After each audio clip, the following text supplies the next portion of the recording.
Okay, एक अच्छी ताली के साथ आज का संदेश को हम लोग सुनेंगे। प्रभु यीशु मसीह का तो जोर से ताली को बजाएंगे, उसकी स्तुति हो, उसकी आराधना हो। आमीन। एक बार जोर से हालेलुया।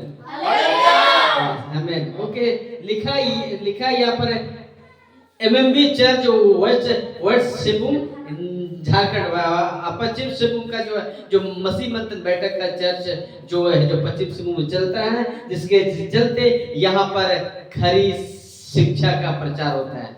हालेलुया। कोई भी नाश होए, एकदम जिद्दों की तरह रहना है।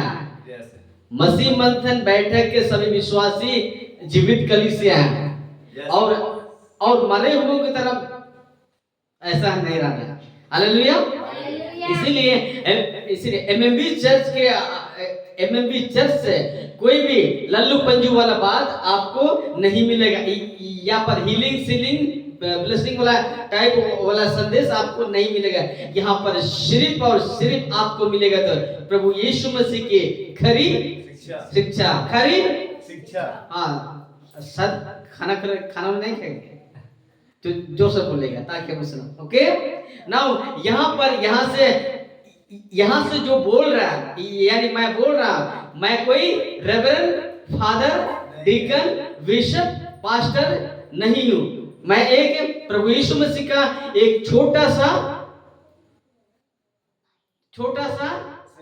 सेवक चेला बोल के चले, मन के चले, उससे बढ़कर एक छोटा सा बच्चा हूं, मन के चले। हालेलुया। हम सब कोई पादरी नहीं है, हम सब कोई प्रभु यीशु मसीह की बेटा और बेटी लोग हैं। हम कोई ईसाई धर्म को नहीं मानते हैं। जितने भी आप लोग सुन रहे हैं यहाँ पर, हम लोग ईसाई धर्म से हम लोग वैसे हम लोग नफरत करते थे, पहले भी आज भी करते नफरत। ऐसा क्यों? क्योंकि ये जो हम जिसको हम लोग मानते हैं प्रभु यीशु मसीह का, वो ईसाइयों का तो है ये नहीं है। हालेलुया। ये जो प्रभु यीशु मसीह पूरे विश्व का मानव जाति का खुदा है। हमारे यीशु मसीह ना कोई हिंदू का है, ना कोई ईसाई का है, ना कोई सिख का है, ना कोई इस्लाम का है, ना कोई बुद्धिस्ट का। ये यीशु मसीह पूरे दुनिया को बनाने वालों का खुदा है। उसी के बगैर कोई भी पता हिलता नहीं है। वो जो चाहेगा वो कर सके। कहता है वचन में, आकाश और पृथ्वी टल जाएगी परंतु मेरे वचन, ये दुनिया टल जाएगी, सब कुछ टल जाए, लेकिन टिका किससे? वचन से। उसने कहा कि हे पृथ्वी टिक जा और घूमते रहना। पृथ्वी घूमता है, विश्वास है नहीं? विश्वास है। हाँ, घूमता है। किसी को पता नहीं होता, लेकिन घूमता है। पता कैसे लगे? इतना बड़ा दुनिया में हम लोग कदम रखे हैं, तो अगर छोटा सा इसमें हम लोग बैठे तब ना पता चलेगा। इतना बड़ा काम ये दुनिया घूमता है, पृथ्वी गोल है, चपटा नहीं है। और साथ ही साथ ये चांद और सूरज वो भी बोलता है इधर से उधर जाता है। दबा दो, लाइट होगा। हाँ, दबा लाइट होगा। और वहां देखो, ऑन हुआ रहेगा, वहां देखो। यहाँ दबाने से यहाँ दबा बोल रहा है, यहाँ दबा है। अच्छा, वो बैटरी लो है इसीलिए नहीं हो रहा है। ओके, ठीक है। हाँ, उसका बैटरी लो है इसीलिए नहीं हो रहा है। ओके, ये माने चांद और सूरज जहाँ है वही है, खाली घूमता है। तो ये घूमता है, बोलता है कि उधर से वो क्या बोलते हैं, चांद कटिंग हो जाता है। ऐसा नहीं होता है, वो जैसा गोल का गोल है। ओके, नाउ इसीलिए यहाँ पर एमएमबी चर्च में आपको यीशु मसीह की बातें किसी और कुछ नहीं मिलेगा। पैसा नहीं मिलेगा। क्यों मिलता है? अच्छा, आप लोग आए हैं, बाहर लोग के हिसाब से क्या होता है, धर्म परिवर्तन किया, लेकिन हम लोग परिवर्तन नहीं किया, तो पैसा मिला जी? नहीं मिला। हाँ, ये होना चाहिए। ओके, नाउ हम लोग पढ़ते हैं। एक सेकंड, ये भी एक चीज होता रहता है। ओके, एमएमबी व्हाट्सएप ग्रुप से आपको जुड़ना होगा। जितने लोग जिनके पास बड़ा फोन है वो विश्वासी हर एक को जुड़ना कंपलसरी है। तब जाके आप क्या बनोगे, एमएमबी का सदस्य बनोगे। और एमएमबी ऑफिस का नंबर ये है। हम लोग का मसीह मंथन बैठक का जो मेन ब्रांच का हेड ऑफिस का ये नंबर है, और इसी से आप लोग कांटेक्ट कर सकते हैं। जिसका बड़ा फोन है, इसका टावर अच्छा, वो लोग जुड़ सकते हैं।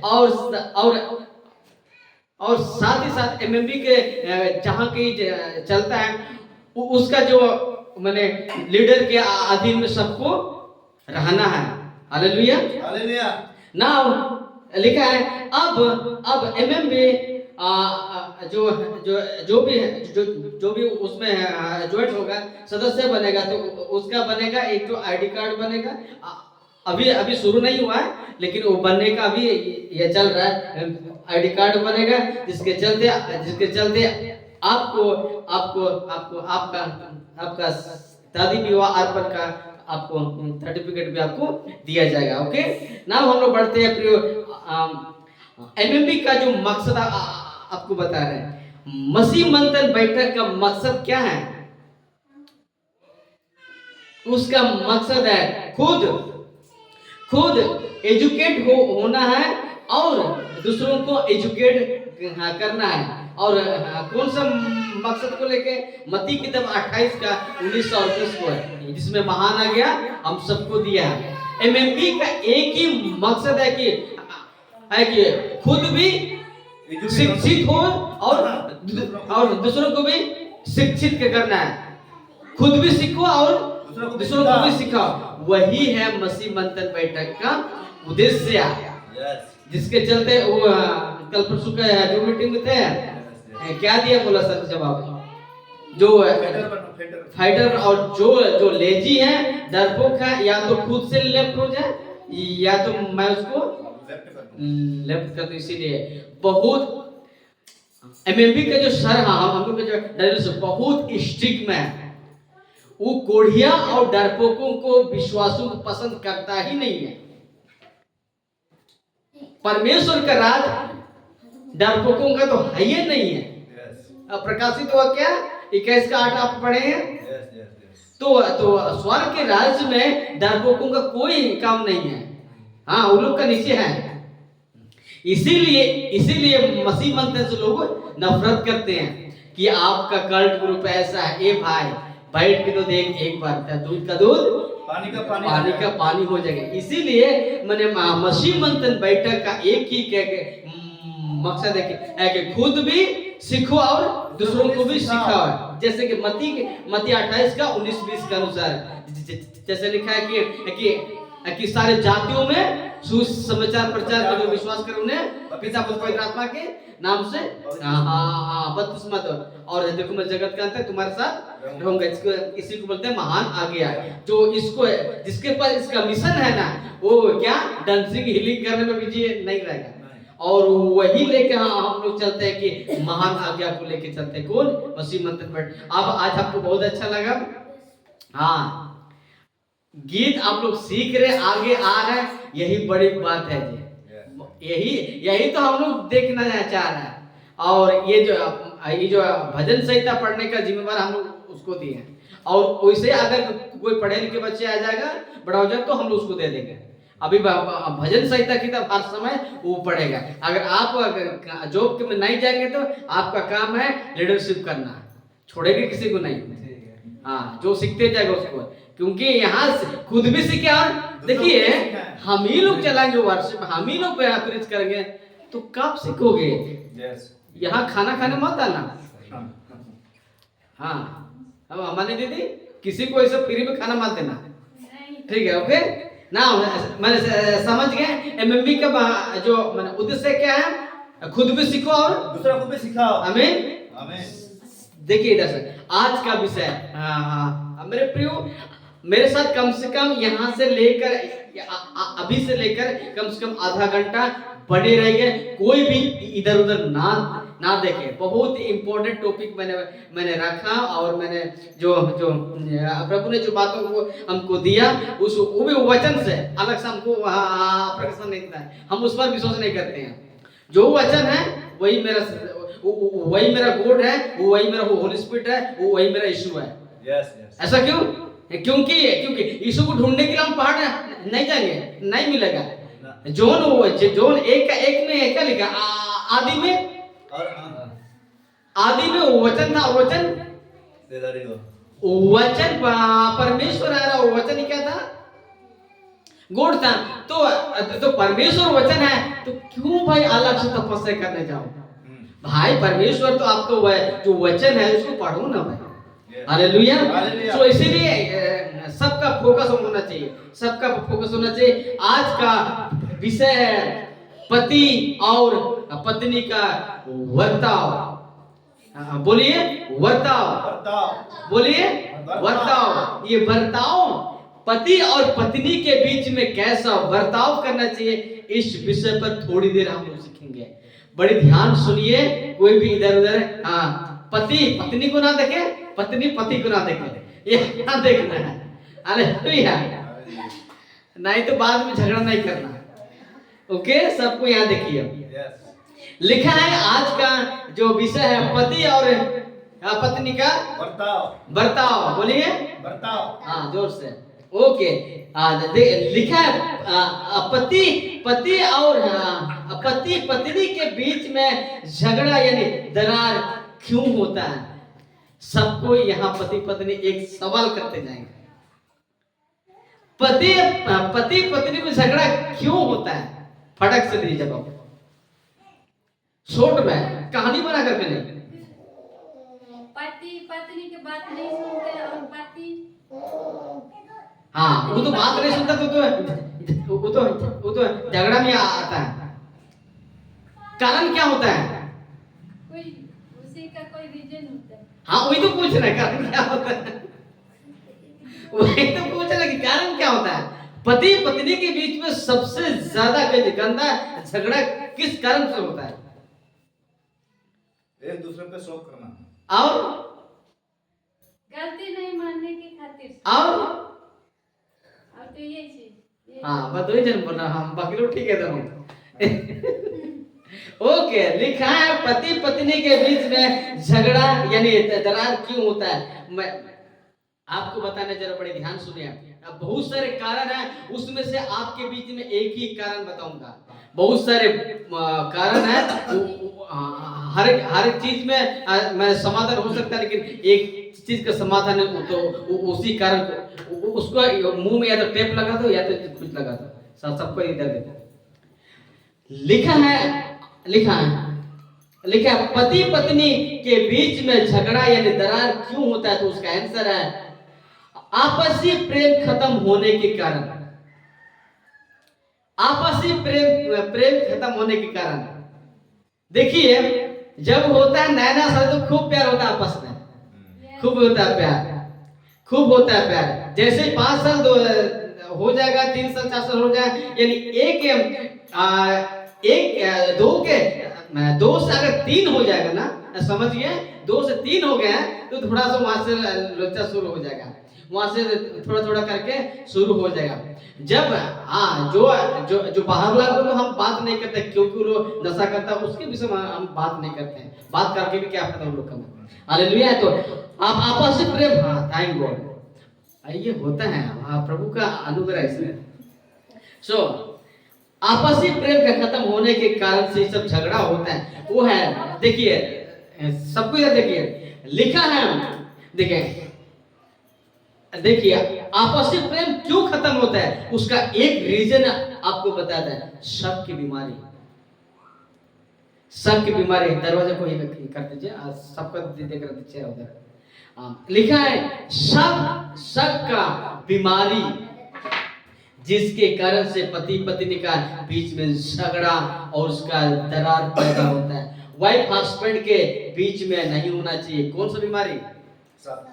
शक का बीमारी। मसीह जगत में, मसीह की देह में पति पत्नी के बीच में अगर शक का रोग लग गया, शक का बीमारी लग गया, तो आपको बताते ये परिवार नरक से गंदा जिंदगी जी इसी जीवन में जिएगा। हालेलुया। जिसकी जगह लिखा है ये बहुत बड़ा भयंकर है तो या तो खतरनाक रोग है, बीमारी है। कौन सा? शक का। जिस तरह में नया नया होता है शादी तो बहुत है, तो तू मैं मेरी जान मेरी बहू, अरे सॉरी बहू कैसे कैसे डायलॉग मारते हैं भाई, किसी को पता है? तू मेरे जान है, तू मेरा सब कुछ है, मेरा दुनिया सब कुछ है। धीरे धीरे धीरे धीरे जब जब जब आपस में जब आपस में एक दूसरे पर भरोसा जब टूट जाता ना, उसके बाद में एक रोग आता है, ये है शक। जिस दिन ये शक का रोग के किस परिवार में लग गया ना, समझ लो ना, समझ लेना इसी जीवन में तुम करोड़पति हो, लाखपति हो, अगर इसका रोग है ना, इसका तो इलाज है ही नहीं है। विश्व में इसका इलाज नहीं, यहां तक कि इसका इलाज आपको आपका खुदा भी नहीं कर सकेगा, नहीं कर सकेगा। ऐसा क्यों? ऐसा क्यों? क्योंकि आपको बुद्धि दिया हुआ है। हालेलुया। जबकि पति पत्नी आपस का जो प्रेम के अगर टूट जाता, खत्म होता है, यानी ये विश्वास है पति और पत्नी के प्रति जो विश्वास होता है, उस विश्वास अगर टूट जाता है, इसके बाद मैं कहूं तो अगर विश्वास पति पत्नी के प्रति नहीं है, तो आपका ये कहां चला गया, ये रोग घुस जाता है। और जब ये रोग घुस जाता है, तो पति पत्नी में नरक का जिंदगी वहीं से शुरू हो जाता है। हालेलुया। ध्यान से देखिए, कहां चला भाई? हाँ, जिसका इलाज नहीं है। हालेलुया। देखिए हम पढ़ते हैं वचन को, इफिसियों की किताब अध्याय 5 वचन 22 में क्या लिखा, आइए पढ़ते हैं, पढ़िएगा। हे पत्नियों अपने अपने, ये भाई जोर से पढ़ने दीजिए। हाँ बोल, हाँ लेना। आवाज। हे पत्नियों अपने अपने, हाँ फिर पति के ऐसे अधीन रहो, हाँ फिर जैसे प्रभु के। हाँ, ये बात में आप हार गया आवाज में। आपका माइक में जो गा रहा है तो उससे बढ़कर तो यही गा रहा है। आवाज लाउडली होना चाहिए। थोड़ा खाना खिलाओ यार, मेरा चाचा को खिलाओ खाना, वो तो पानी लोग खिला के आ जाएगा सही आवाज धीरे धीरे। हाँ अभी आवाज दे रहा है, झगड़ा करते ऐसा होता है सबके साथ। यहाँ आवाज नहीं आता है, पर घर में आता है आवाज। ये बात से आप झूठ नहीं बोल सकते आप लोग। ओके, लिखा यहाँ पर प्रियो, हे पतियों हे पत्नियों अपने अपने पति के ऐसा अधीन रहो जैसा प्रभु के, जैसा कि प्रभु यीशु मसीह अब अपने पिता के अधीन में था और उसके चलते कलीसिया के लिए जो अपने आप को दे दिया, वो यहाँ तक कि मैं कलीसिया को अगर कहना चाहूँ तो कलीसिया की भी अधीन वो दे दी। ओके, तो लिखा है कि हे पत्नी अपने अपने पति के ऐसे अधीन रहो। हाँ इधर देखो सबको इधर देखो, हे पत्नी अपने अपने पति के अधीन रहो। इसका मतलब पत्नी लोगों को अपने अपने, तुम कहाँ हो रहे थे, तेरे को क्या तकलीफ है? हाँ? क्या तकलीफ है? जो बात कर रहे थे नहीं सुन रहे, क्या तकलीफ है तेरे को? जानते हैं मेरा चर्च में नौटंकी नहीं करना है, तकलीफ नहीं होना या तो हाँ ओके ठीक है। इधर देखिए मैं पढ़ रहा हूँ, हे पत्नियों अपने अपने पति के ऐसे अधीन रहो जैसे प्रभु के। यह नियम यानी पत्नियों को बोल रहे हैं, हाँ पति को भी नहीं छोड़ रहे यहाँ पर पत्नियों को बोल रहे, पौलुस बोल रहा है अपने कलीसिया को लिख रहे कि हे पत्नियों अपने अपने पति के अधीन रहो जैसा दो ही जन का आवाज हो रहा है, 3 जन का होगा जैसा प्रभु के। हाँ ऐसा देना। और वचन 23 में लिखा, क्योंकि पति पत्नी का सिर है और क्या, जैसे कि मसीह कलीसिया का सिर है वैसे और स्वयं ही देह का उद्धार करता है। यानी कहता है कि पौलुस यहाँ पति पत्नी का सिर है। ओके, पति पत्नी के जैसे कि मसीह की कलीसिया का सिर है। बढ़ते आगे वचन 24, पर जैसे कलीसिया मसीह के अधीन है, देखिए जैसे कलीसिया यानी प्रभु कलीसिया कौन है? नॉट चर्च, नॉट बिल्डिंग, आप और हम ही लोग है चर्च। हाँ कई लोगों को समझ नहीं था क्या ओके, लिखा है कि जैसे कलीस है, आप और हम ही लोग कलीस से हैं, जैसे हम लोग कलीस से हैं जो प्रभु के अधीन में है, प्रभु का भाई को मानते हैं, वैसे ही कहते हैं कि पत्नी भी पति का भाई माने, उसके अधीन में है। इसका मतलब दारू बनाओ बीबी तुम माने गया? हाँ हाँ, कल से इसका नहीं प्रचार किया था फलाना कि अधीन में रहो, चलो दारू बनाओ, हड़िया कल से बनाना, ये अधीनता की बात नहीं है। हालेलुया। इसीलिए कहते हैं कि पर जैसे मसीह के मसीह कलीसिया मसीह के अधीन है, वैसे ही अधीन वैसे ही क्या है, पत्नियां भी, हाँ पत्नियां हर बात में अपने अपने पति के अधीन रहे, हर बात में इसका मतलब ये नहीं कि तुम दारू बनाओ या तो चोरी करो या तो डकैत करो, हम सोए रहेंगे तुम खूब काम करो, ये बात में नहीं। हालेलुया। इसीलिए कहते हैं वैसे पत्नियां भी हर बात में क्या लिखा है, अपने अपने पति के अधीन रहे। और इफिसी 5:22 में लिखा है, अब आता है पतियों का बात। हाँ, पत्नियों का तो हो गया, अब आता है पतियों का, यानी कूड़ा कुआ, मतलब पति को मुंडा से क्या बोल सकते हैं, कूड़ा। हाँ, यहाँ हे पतियों अपने अपने पत्नी से प्रेम रखो। यहाँ भी कहता है कि अब अच्छा, जब पौलुस ये भी कहा कि मैंने पत्नियों को भी बोला था कि पति के अधीन रहना, उससे प्रेम करना, उसके अधीन में रहना। अब कहता है कि पतियों को भी नहीं छोड़ा यहाँ पर, सुबह पतियों को भी नहीं छोड़ा। अब कहता है हे पतियों अपने अपने पत्नी से प्रेम करो। सो अपने पत्नी से आप प्रेम करते कि नहीं करते वो तो हमको नहीं पता, आप ही लोग जानते हैं, और हमको भी नहीं शेयर करना, क्योंकि मेरा पत्नी है, मेरा झेलेंगे आप पे झेलेंगे मेरा पत्नी का झगड़ा झेलेंगे कि आप लोग झेलेंगे, क्योंकि अब अपने अपने पति का पत्नी का झगड़ा लेने के लिए आप ही लोग खड़े हुए हैं। मैं इसको नहीं छोड़ूंगा, नहीं त्यागूंगा, दुख में सुख में झगड़ा में नहीं करूंगा। आपने प्रतिज्ञा लिया ना, जो पादरी के समय, जो पादरी या तो पंडित के समय से बोला ना, 7 फेरे होता है ना, हाँ उसको अपने कसम खाया था, आप ही लोग झेलिए भाई, हमको मत देना उसको। हालेलुया। हे पतियों अपने अपने पत्नी से प्रेम करो। पतियों को बोल रहे कि अपने अपने पत्नी से प्रेम रखो, जैसा मसीह ने कलीसिया से प्रेम किया और कलीसिया से प्रेम करके अपने उसके लिए दे दिया। यहाँ सब कहता है कि पतियों को बोले हे पतियों, हे घोड़ा को अपने अपना कैसे बोलते हैं, अपन कुड़ी बोलते हैं प्रेम दुलड़ जोगा। हाँ, दुलड़ जोगाव कर रहे हैं कि नहीं जोगा, तो आप ही लोग जानते हैं। सो पतियों को बोल रहा है कि अपने अपने पत्नी से प्रेम रखना। वो कैसे प्रेम, मान लिया कि बोलता है कि पत्नी पति को बोलता है कि तुम चर्च मत जाओ, संगति नहीं करो, तो इस बात पर आपको नहीं मानना। जो भलाई के लिए अगर पत्नी बोल रहा है ना, तो उसके अधीन में आपको भी रहना होगा। अगर पति भी भलाई के लिए परिवार का विकास के लिए बोल रहा है, तो उसके अधीनता में रहना है। चर्च जाना है तो जाना है। हालेलुया। नहीं तुम ही जाओ अकेले, नहीं मेडिकल तुम ही जाओ, तेरा ही बच्चा है, ये सब कहाँ की बात है, ऐसा नहीं करना है। हालेलुया। जिसके चलते ये साफ पौलुस कहते हैं पतियों अब अपने अपने पत्नी से प्रेम रखो, जैसा कि जैसा मसीह ने भी कलीसिया से देखिए प्रेम किया प्रेम किया और अपने आप को दे दिया ताकि हम सब बच जाए। हालेलुया।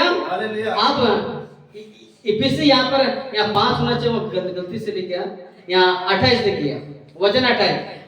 इसी प्रकार उचित है कि पति अपनी अपनी पत्नी से अपने देह के समान प्रेम रखे। जो अपने पत्नी से प्रेम रखता है वह अपने आप से प्रेम रखता है। देखिए सुनिए, ये वचन केवल पतियों के नहीं है, दोनों के लिए। पति अपनी अपने पत्नी से अपने देह के समान प्रेम रखें, यानी जैसा खुद को प्रेम रखते हैं, अपना शरीर से प्रेम करते हैं, वैसे अपने पत्नी को भी प्रेम रखना है, क्योंकि वो आपका एक तन हो गए। जिस दिन आपका शादी होता है वो आप दोनों एक तन हो जाते हैं। वो वचन कहते हैं कि आप दोनों एक तन हो जाते हैं।